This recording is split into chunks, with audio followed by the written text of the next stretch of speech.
How do we at the local level, how do we in our municipalities and counties harden ourselves to deter a future conflict with these foreign adversaries? Yes, it's such an important question, Jake, and I'm glad you're so focused on it. Look, unlike past conflicts, unlike Iraq and Afghanistan, a potential conflict with China is going to affect all of us. It's not just going to be something that a small group of patriots fight. Every American's going to be impacted, and that's because that's what the Chinese want. They say in their doctrine and how they think about conflict that they want to broaden conflict to affect everyone. You know, and us in Oklahoma City, we're not going to be exempted.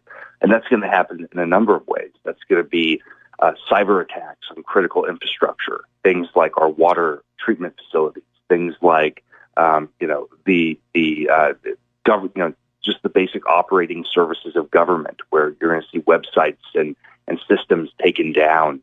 You can see utilities, electric utilities taken down, the power grid, just all the basic infrastructure that we rely on to keep our society going. That's all a target. And so one of the ways in which I think we can harden ourselves now is by making sure that, one way to deter conflict is to show the potential adversary that we're ready. In addition to these pieces of legislation, Governor Stitt signed an executive order that I was very pleased to work with him on just a couple of months ago. It was the strongest piece of executive language anywhere in the country that any governor has signed. One of the things he did was he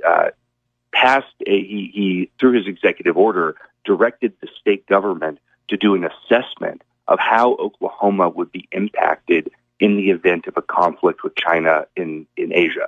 And so that's looking at every aspect of our state government and saying, okay, what would happen to the education department? What would happen to the transportation department if the Chinese chose to target us in the event of a conflict?